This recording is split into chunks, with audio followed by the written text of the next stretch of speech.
Welcome to all. आप सभी का एलएन क्लासेस में बहुत बहुत स्वागत है। मैं प्रियंका द्विवेदी एलएन क्लासेस के प्लेटफॉर्म पर आप सभी का एक बार फिर से बहुत बहुत स्वागत करती हूँ। तो अभी तक हम लोगों ने पीजी होम साइंस के सिलेबस में आपके फर्स्ट पेपर फूड साइंस का जो भोजन के घटक हैं उनमें से कार्बोहाइड्रेट पर अपना अध्ययन जारी रखा है, जिसमें से कुछ पॉइंट्स जो बाकी हैं वो आपके इस क्लास में कंप्लीट हो जाएंगे। तो हम देखेंगे कि कार्बोहाइड्रेट्स का जो अभी तक हम लोगों ने देखा कि हमें मिलता कहाँ से है, सोर्स क्या है, कितने टाइप्स का होता है, ये सब तो हमने जान लिया। लेकिन हमारे शरीर में जब कार्बोहाइड्रेट को हम ग्रहण कर लेते हैं उसके बाद क्या होता है, इस प्रोसेस को हम आज इस क्लास में समझेंगे। देखिए, सबसे पहले तो मैं आपको बता दूं कि हमारी जो बॉडी है वो इतने स्मूथ वे में काम करती है अगर आप अपनी बॉडी के नीड के हिसाब से चलते हैं। मतलब अगर आप अपनी बॉडी में जितनी एनर्जी की खपत है, जो आपके कार्य की शैली है, उसके अनुरूप अगर आप संतुलित भोजन ग्रहण कर रहे हैं तो आपका शरीर स्मूथ वे में अपना काम करता रहेगा।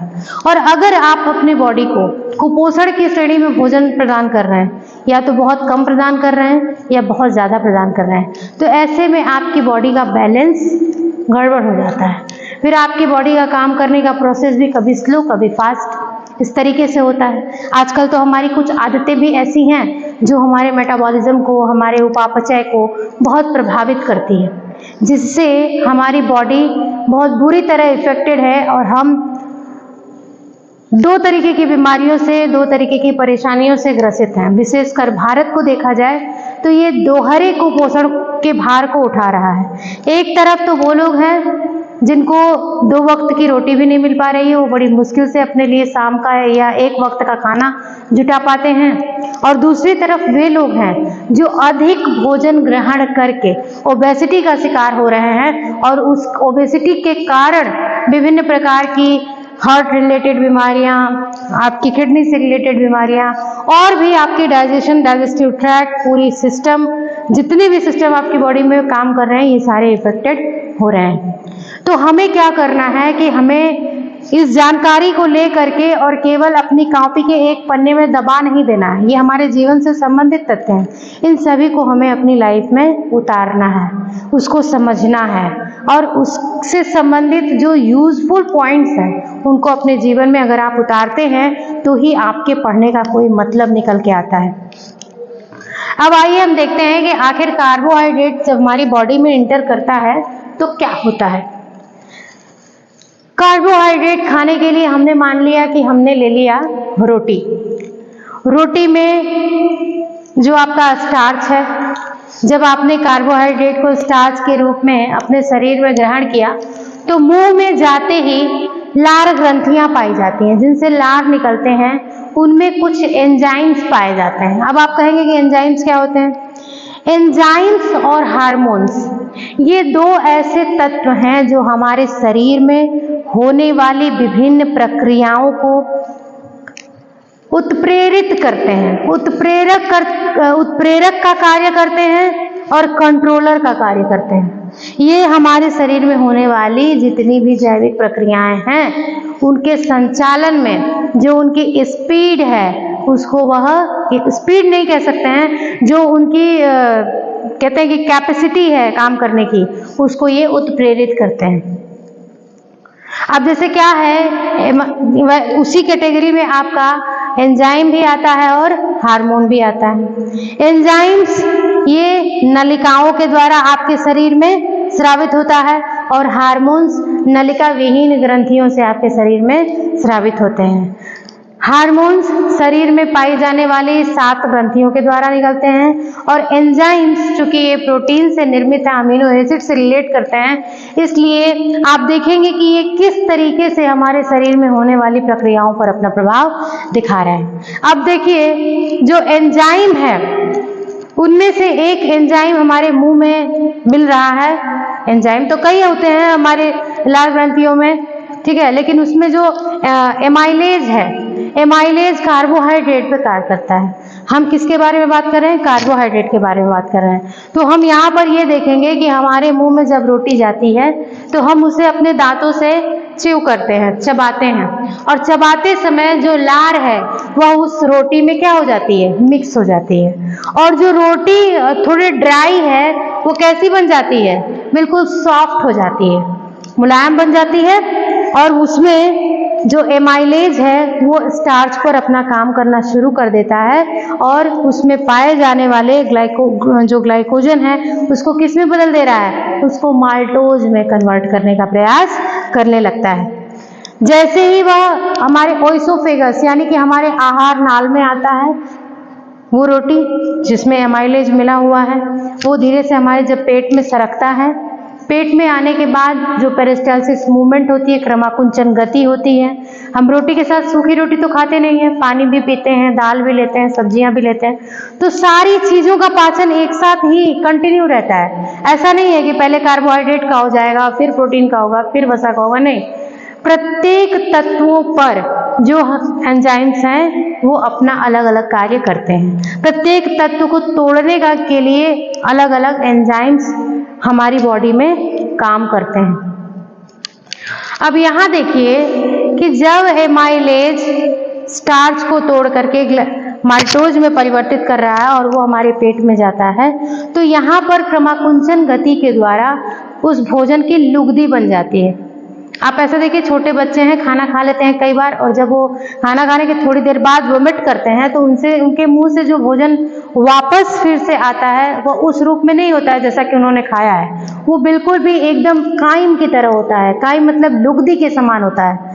कैसे बन जाता है वो हमारे पेट के अंदर जो क्रमाकुंचन पेरिस्टालसिस मूवमेंट होती है उसके थ्रू जाने के बाद वो क्या हो जाता है? बिल्कुल लुगदी बन जाता है। आप भी अगर किसी एक प्लास्टिक बैग में खाने को और पानी को लेकर के और ऐसे करते रहिए, थोड़ी देर बाद उस खाने की हालत क्या हो जाएगी? बिल्कुल लुगदी के समान हो जाएगी। वही हमारा पेट भी करता है। क्यों करता है? क्योंकि आगे जाने के बाद जो भोजन का पैसेज है हमारे अनस तक पहुंचने का, पूरी जो हमारी इंटेस्टाइन है, चाहे वो स्मॉल इंटेस्टाइन हो चाहे वो लार्ज इंटेस्टाइन हो, दोनों का पाथ कैसा है? नैरो है, पतला है।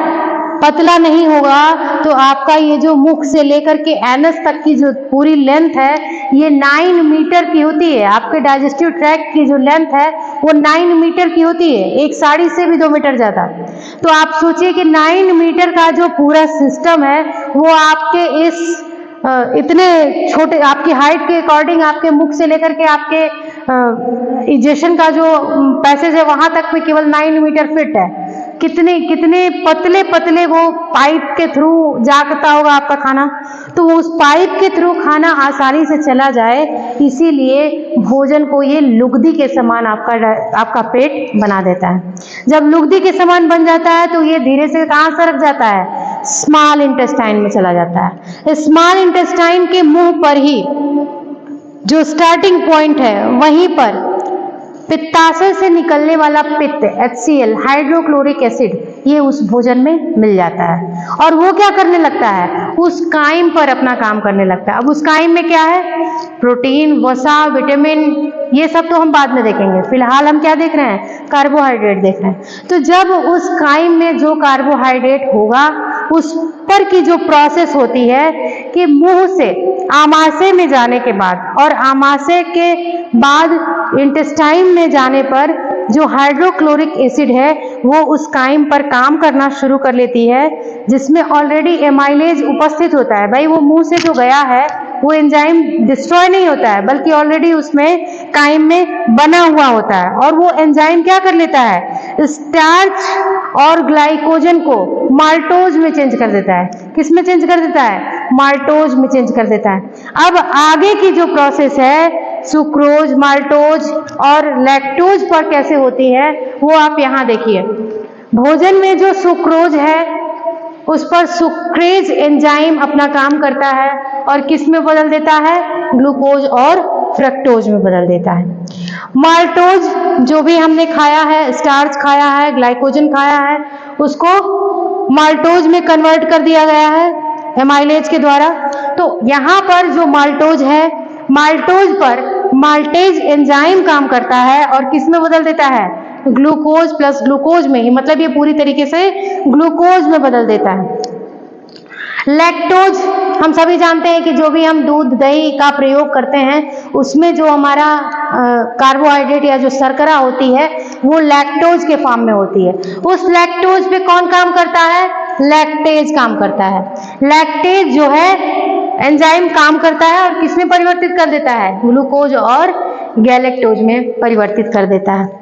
तो ये सारे तो टूटेंगे किस फॉर्म में? ये जो फ्रक्टोज हुआ या गैलेक्टोज हुआ, ये सभी लास्टली किस फॉर्म में चेंज हो जाते हैं? आपके ग्लूकोज में ही तो बदलते हैं, क्योंकि हमारे ब्लड में आप देखेंगे तो ग्लूकोज के रूप में ही शर्करा उपस्थित होती है। आप जब ब्लड में शुगर लेवल चेक करते हैं तो क्या चेक करते हैं? ग्लूकोज लेवल चेक करते हैं। अब यहाँ पे आपको क्लियर हो गया होगा कि चाहे आप कुछ भी खाइए, शरीर के अंदर आपके इंटेस्टाइन में, आपके यहाँ जो पूरी आपकी डाइजेस्टिव ट्रैक है जो मुंह से लेकर के एनस तक है, इसमें आपके द्वारा लिए गए भोज्य पदार्थों में बहुत सारे एंजाइम्स काम करते हैं और उन एंजाइम्स के द्वारा इनको तोड़ करके किस रूप में परिवर्तित कर लिया जाता है? ग्लूकोज के रूप में परिवर्तित कर लिया जाता है। अब ये ग्लूकोज क्या होता है?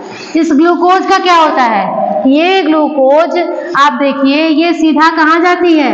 ये जो आपके जो इंटेस्टाइन है, स्मॉल इंटेस्टाइन, उसका जो थर्ड पार्ट है, स्मॉल इंटेस्टाइन को 3 भागों में बांटा गया है।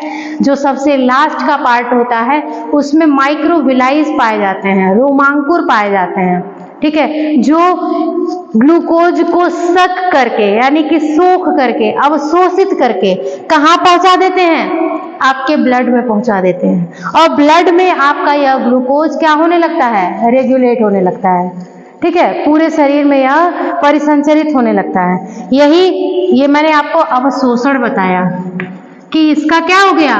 ग्लूकोज का माइक्रोविलाइज के द्वारा अवशोषण हो जाता है और कहाँ पहुंच जाता है? ग्लूकोज ब्लड में पहुंच जाता है, ठीक है। अब देखिए, अब इस ग्लूकोज को रेगुलेट करना भी बहुत इंपॉर्टेंट है। हमारे शरीर में ग्लूकोज की मात्रा एक बराबर कैसे बनी रहती है? भाई हम कभी कुछ कम खाते हैं, कभी ज़्यादा खा लेते हैं। शादी में गए, बारात में गए, पार्टी में गए, मिठाई ज़्यादा खा ली, ठीक है, या फिर हमें कोई खाना अच्छा लग गया, हमने थोड़ा ज़्यादा खा लिया। लेकिन आपके शरीर की जो एनर्जी की खपत है वो तो आपके काम के अकॉर्डिंग ही है। इवन कई बार तो ऐसा होता है कि जब हम कहीं से एक्स्ट्रा कुछ खा लेते हैं या एंजॉय कर लेते हैं, फिर हम रेस्ट करने लगते हैं, हमारी बॉडी फिर तुरंत काम नहीं करती है, हम एंजॉय करने के बाद रेस्ट करने लगते हैं। तो उस ऊर्जा की खपत कैसे होगी? भाई जब आपके शरीर में ग्लूकोज की मात्रा का संचयन अधिक हो गया तो अब वो ग्लूकोज जाएगा कहाँ? वो ग्लूकोज ग्लाइकोजन में बदल करके आपके टिश्यूज में संचित हो जाता है। क्या हो जाता है? किस में बदल जाता है? ग्लाइकोजन, ठीक है। ये ग्लाइकोजन के रूप में आपके टिश्यूज में, कहाँ? आपके ऊतकों में संचित हो जाता है, ऊतकों में संचित हो जाता है। और जब हमें वापस फिर से इसकी आवश्यकता पड़ती है तो यह हमारे रक्त में घुलित होकर के वापस फिर से हमारी कोशिका तक पहुंचता है और फिर हमारी कोशिका जो है इसको जलाती है। उसका माइटोकॉन्ड्रिया के अंदर ग्लूकोज को तोड़ा जाता है, ठीक है। वहां पर प्रक्रिया, एक रासायनिक प्रक्रिया होती है।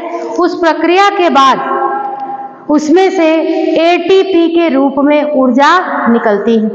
अब जो ऊर्जा निकली है वो एटीपी, कार्बन डाइऑक्साइड और जल, इन 3 रूपों में निकलती है।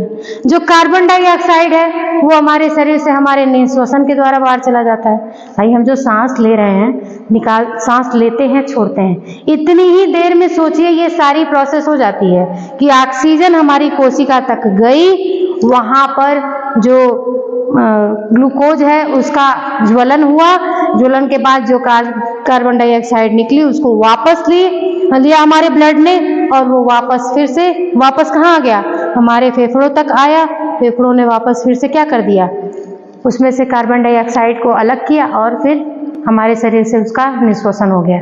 तो इतनी तेज, इतनी फास्ट ये प्रोसेस होती है, बहुत फास्ट होती है।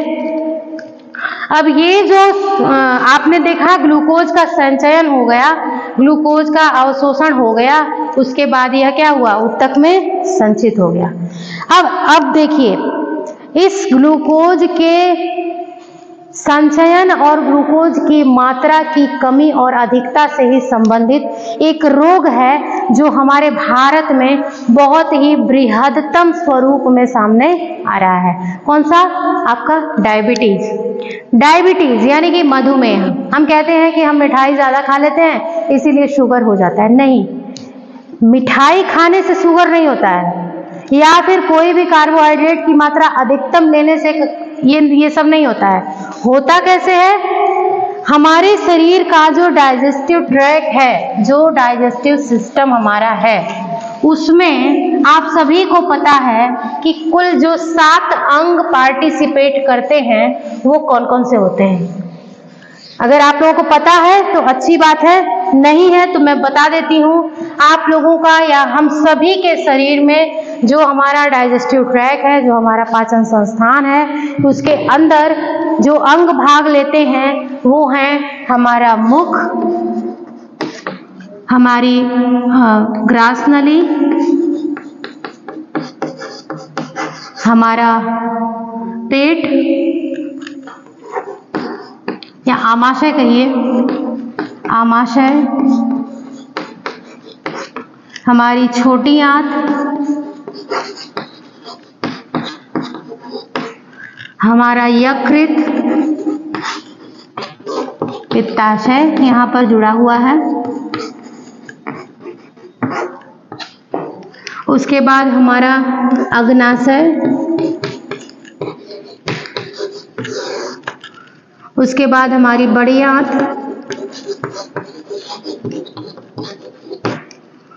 फिर हमारा एनस, या जिसे हम कहते हैं कि एनस गुदा, गुदा द्वार। 1 2 3 4 5 6 7 8 देयर आर 8 ऑर्गन्स। ये 8 हैं जो हमारे डाइजेशन में पार्टिसिपेट करते हैं। अब हम बात कर रहे थे मधुमेह की, तो मधुमेह कहाँ से रिलेट कर रहा है?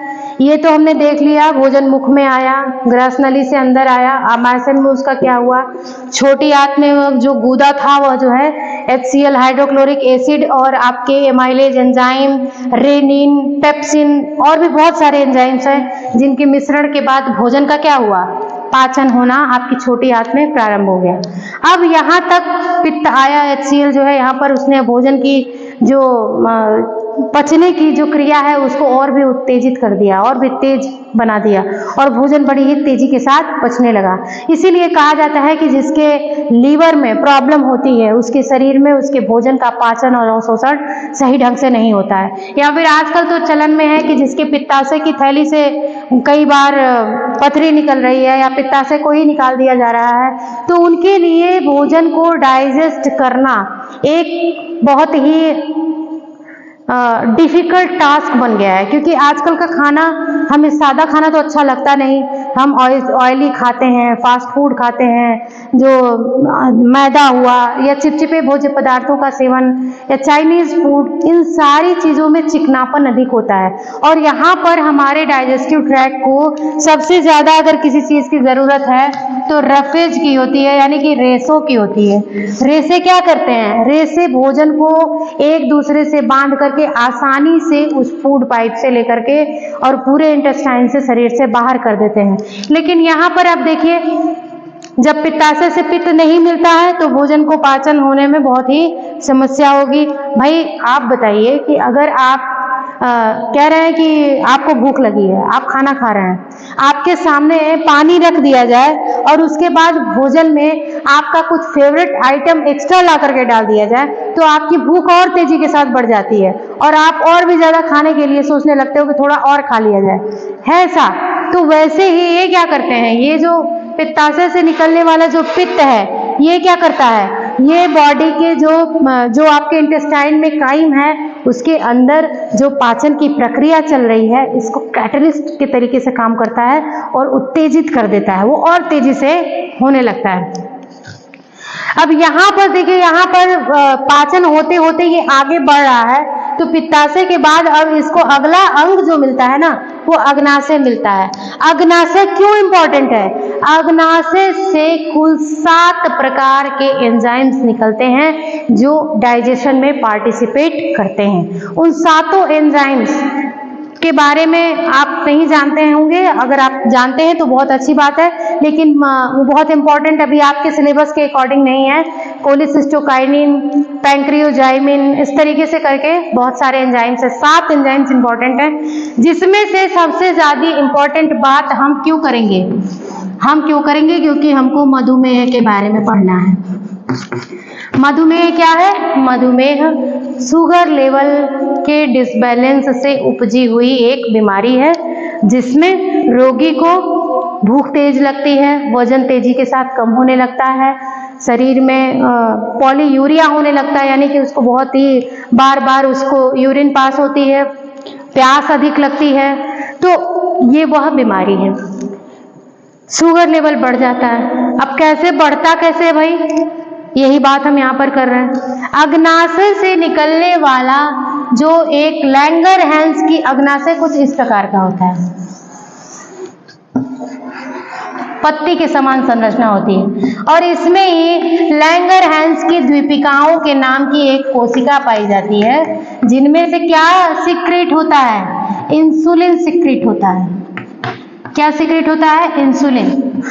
आप लोगों ने इसका नाम तो बहुत सुना होगा, परिचित होंगे। इंसुलिन के इंजेक्शंस लगाए जाते हैं मधुमेह, जो डायबिटिक पेशेंट होते हैं उनको इंसुलिन का इंजेक्शन लगाया जाता है। ये इंसुलिन करता क्या है?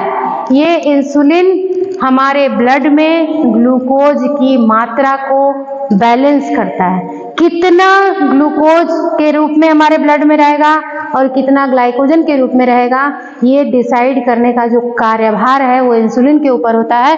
और जब इसी का सिक्रीशन, ठीक है, जब अधिक हो जाता है, ठीक है, तो डायबिटीज इंसिपिडस हो जाता है, और जब कम हो जाता है तो डायबिटीज मेलिटस हो जाता है। ये रोग जो है आजकल भारत में हर तीसरे व्यक्ति को है, हर तीसरे व्यक्ति को मधुमेह की समस्या है। तो आप देखिए, कार्बोहाइड्रेट की अधिकता हुई, और अधिकता के कारण हम लोगों ने देखा कि इंसुलिन नामक जो हार्मोन है, इसी की वजह से हमारी बॉडी में जो ग्लूकोज का लेवल है वो डिसबैलेंस हुआ, और उसकी वजह से कौन सा रोग हो गया? मधुमेह नामक रोग हो गया। तो ये आपने समझ लिया। अब हम क्या देखेंगे? अब हम कार्बोहाइड्रेट का उपापचयन, यानी कि वो किस तरीके से अन्य छोटे पार्ट्स में टूटता है, किस किस प्रोसेस के द्वारा टूटता है, ये हम अभी देखेंगे।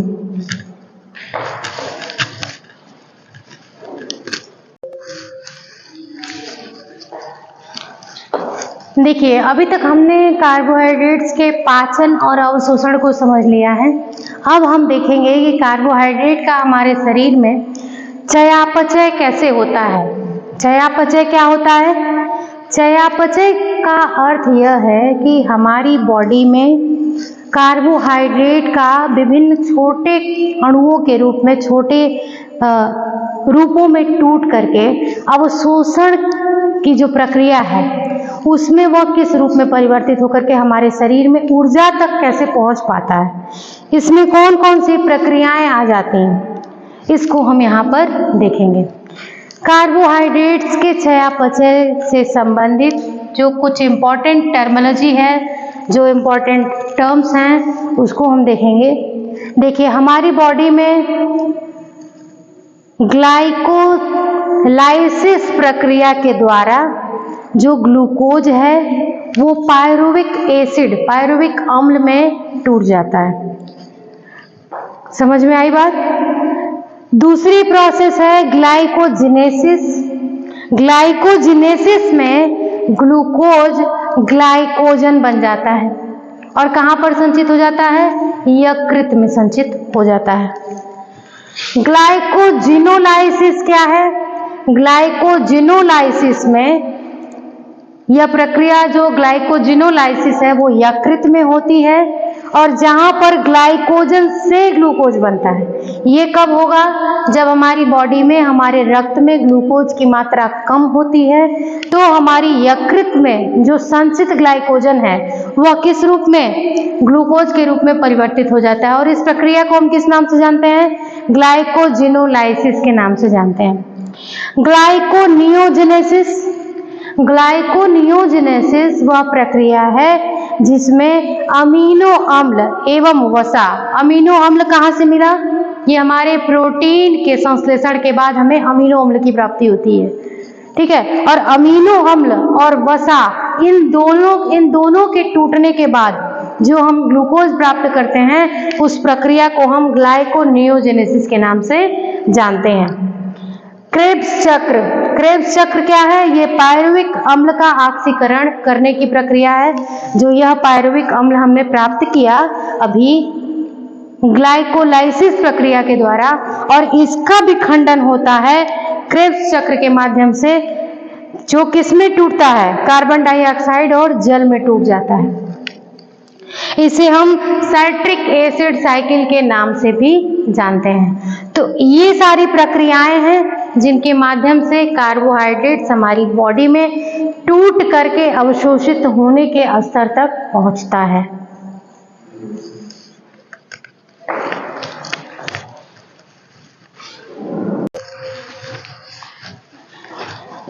एक और टर्म आपका रह गया है हेक्सोज मोनोफॉस्फेट शंट। ये वह प्रक्रिया है जो ग्लाइकोलाइसिस का विकल्प है, यानी कि बॉडी में कभी कभी जब ग्लाइकोलाइसिस परफेक्ट मोशन में नहीं हो पाती है तो यह प्रक्रिया हेक्सोज मोनोफॉस्फेट शंट हो जाती है। इसमें भी ग्लूकोज का ऑक्सीकरण होता है और इसमें हमें CO2 + H2O यानी कि कार्बन डाइऑक्साइड और जल की प्राप्ति होती है। तो ये आज आपका कार्बोहाइड्रेट का जो टॉपिक है वो कंप्लीट हो गया। कार्बोहाइड्रेट के बाद अब हम प्रोटीन के बारे में बात करेंगे कि प्रोटीन क्या है और हमारी बॉडी में उसका ऑक्सीकरण, उसका उपापचय, उसका जो भी उससे संबंधित पॉइंट्स हैं वो कैसे हमारी बॉडी में अपना काम करते हैं उसके बारे में हम नेक्स्ट क्लास में बात करेंगे। कुछ बातें आपसे करनी है कि आप लोग क्लासेस को शेयर नहीं कर रहे हैं और अपने वीडियोस पे, अपनी चैनल पे आते तो हैं पर वीडियोस को लाइक भी नहीं कर रहे हैं। तो प्लीज़ चैनल को लाइक कीजिए, सब्सक्राइब कीजिए और अपने दोस्तों तक शेयर कीजिए। एक इन्फॉर्मेशन और है आपके लिए कि ये जो सिलेबस आप पढ़ रहे हैं यह केवल सुहेल देव का नहीं है बल्कि संपूर्ण यूपी में यही सिलेबस है। और किसी भी विश्वविद्यालय से संबंध जो बच्चियां या बच्चे होम साइंस से पीजी और यूजी कर रहे हैं उनके लिए मेरी जो प्लेलिस्ट है वो कंप्लीट है, परफेक्ट है, वो उनसे पढ़ें और अपना लाभ उठाएं। तो आप उन तक, सभी तक इस क्लासेस को पहुंचाइए और लोगों को इसका लाभ उठाने में उनकी मदद कीजिए। Thank you very much.